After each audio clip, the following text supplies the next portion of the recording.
Here's an uncomfortable truth. Right now, Vegas is seeing a downturn worse than in the Great Recession. It's down 12%, the economy is year over year. And what I'm seeing is a lot of people are cutting costs. But is that the right approach? What really needs to happen? It comes down to one word: courage.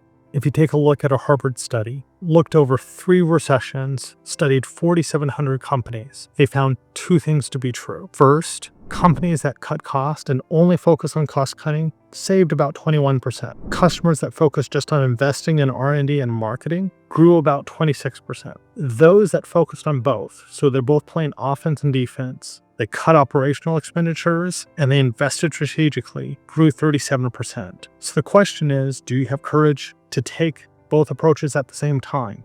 In the book Frankenstein by Mary Shelley, the monster said to Victor Frankenstein, "Beware, I am fearless, therefore I am powerful." It was a gripping statement, but do you need to be fearless to have courage? What I've discovered throughout my life, and going through a couple dark times of the soul, as the Spanish poet once penned, courage can't happen without fear. I don't see them as opposites, but they live together strategically. To be brave and have courage, you need to embrace fear, but it doesn't mean getting paralyzed by that.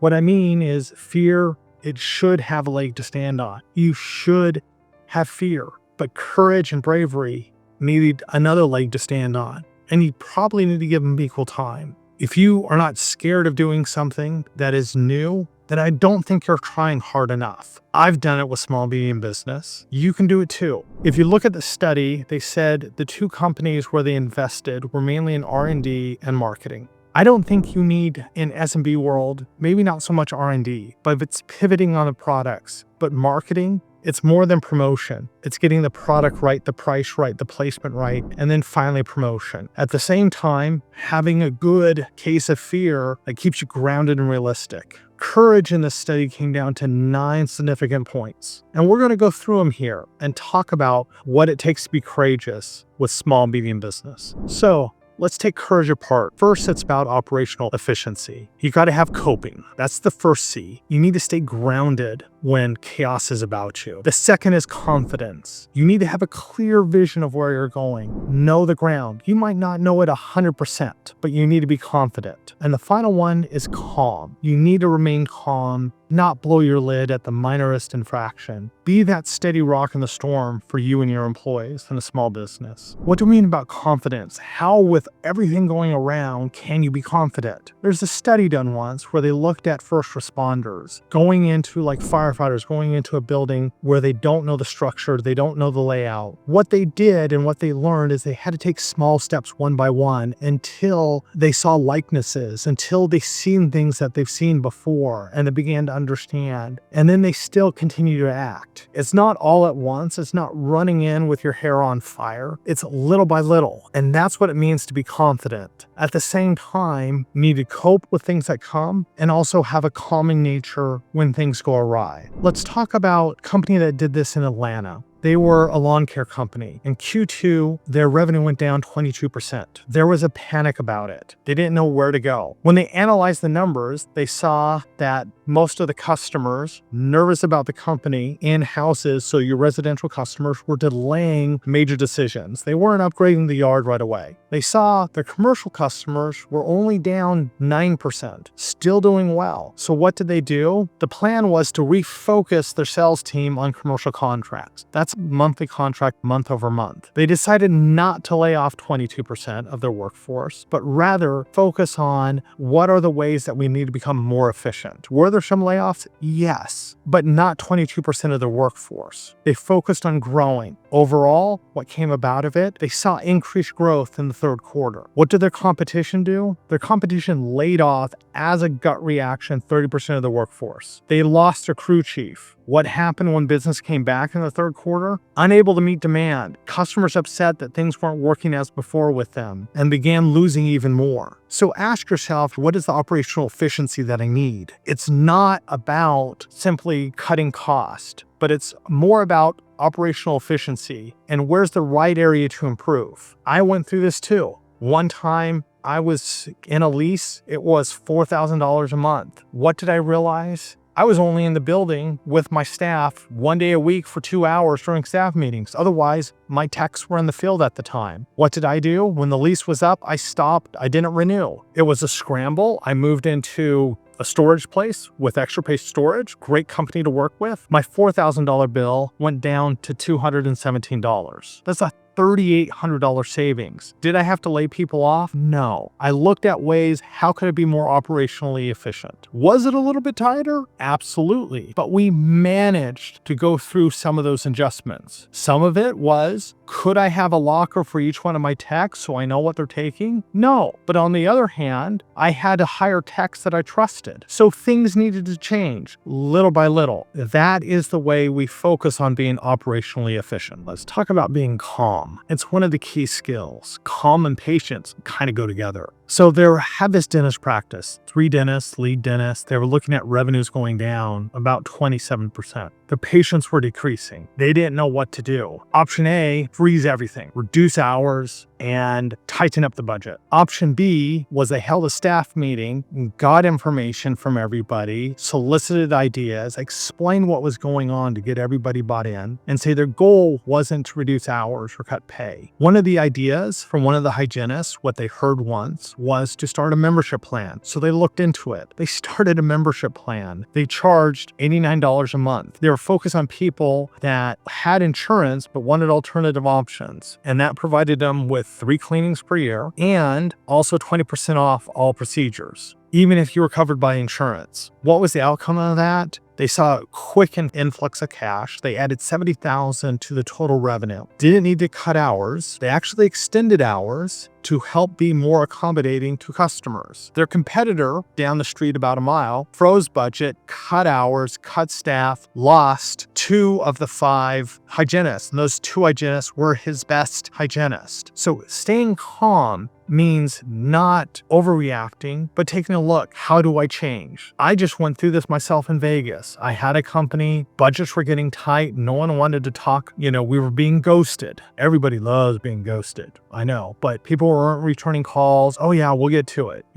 I've seen this before, especially when I was dating. You're 6'7", kind of goofy looking. You get ghosted quite a bit. You know the signs. So what did we do? We came up with a different approach to this. We really tried to show the value. I also launched a whole new product set. We're in the throes of this right now. I've been training my salespeople how to go get this done and talk with customers. We came up with new contracting and went to relational contracts instead of these rigid contracts. I'm beginning to see the fruits of this. We just got our first 2 customers to sign under this methodology. So remember, it's not always just freezing cost. It's taking a look at what needs to change? What value are we bringing? Being calm in this storm is important. You might feel like you're in a chaos tornado, but keep calm, focus on what you can change, leverage your team. You might find an idea that is worth keeping. Let's move to strategic investments. So we've talked about operational efficiencies. Now it's down to strategic planning and investments. The first C in this is commitment. If you've gotten feedback, you remain calm, you have confidence. Now it is commitment. It's staying the path. It's not always going. For example, I was launching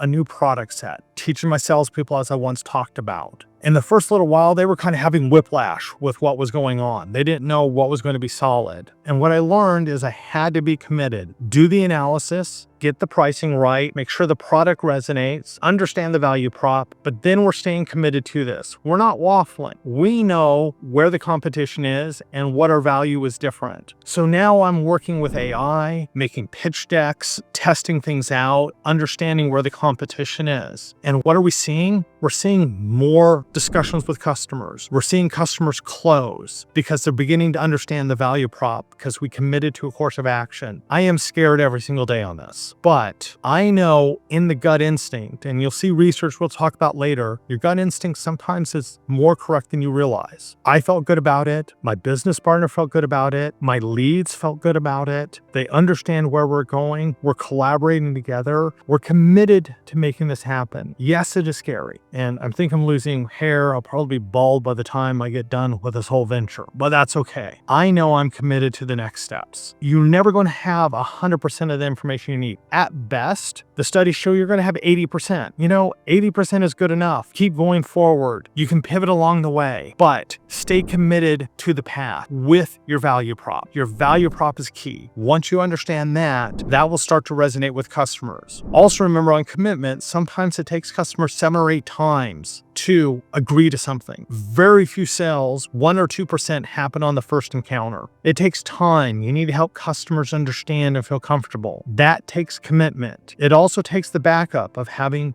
good collateral on the web that people can take a look at. Try to look at, can you customize that collateral for that specific customer? Because then that tells them not only are you committed to this product set, you're also committed making them understand and actually get the value of the product that you're selling. Next is connection.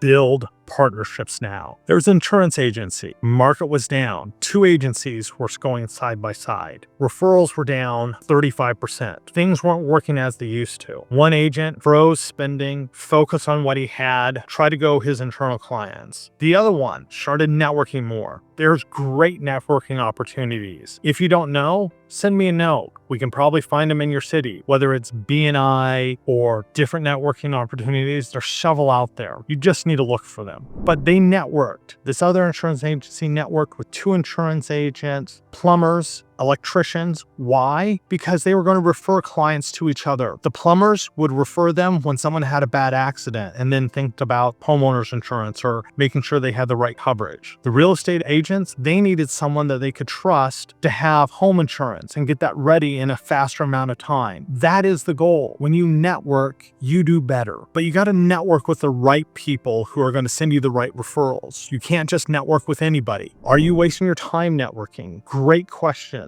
Who is a potential client? Sometimes you don't know, but the more you network, you'll begin to figure this out. I don't mean to be rude or coy with people, that might not be it, but what I've also found is you try to help them find who is the best people for them to network with. That builds relationships. You never know when they're going to start referring to you. Your network is your recession insurance. So ask yourself, who should you be connecting with this month? Next is comprehension. Test, learn, adjust. Retest, learn, adjust. That is the pattern you need to follow. So there's a coffee shop. Remember COVID? People work from home. It was remote work. Business was down massively. So what did they do? Week 1, they offered a coffee program. $25, unlimited coffee. Come in anytime you wanted. People still weren't leaving their homes. So they pivoted. $40, 20 coffees, and you could roll over your unused coffees into the next month. From 3 signups, they had 12 signups.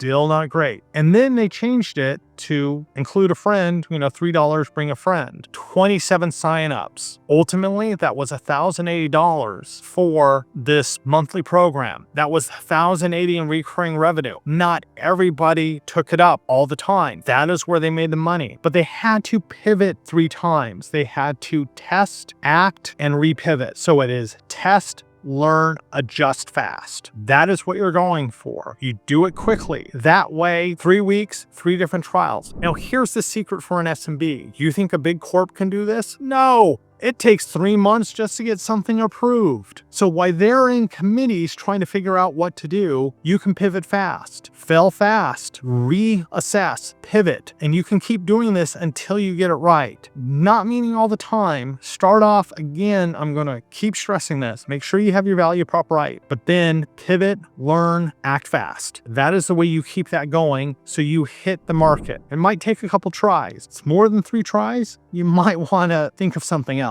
But if you see slight improvement week by week or month by month, then that's something you want to hold on to. Culture is the force multiplier. Culture is the glue that makes your company work. You need to invest in it. You also need to make sure that you don't have just yes people around you. People telling you what you want to hear. It never leads to anything good. That means people aren't telling you the unvarnished truth, or they're afraid to. One of the things that I've practiced is disagree and commit. I learned this at Intel. Great company on that part of culture. You listen to what the other person has to say, you don't interrupt, and then you have a choice. Ask more questions, After that, you either disagree and commit or you don't commit. But if you disagree and commit, it means to go all in. And you might surprise yourself how disagreeing and commit opens this up and helps people talk to you and bring their ideas to the table. Fostering an open culture and not micromanaging is tough. You want things to go right, but I've never seen employees succeed with micromanagement. They need to be able to be free, bring their ideas, and get the work done. When they fail, you coach. When they succeed, you praise them. But sometimes you need to reward risk just as much as you reward successes.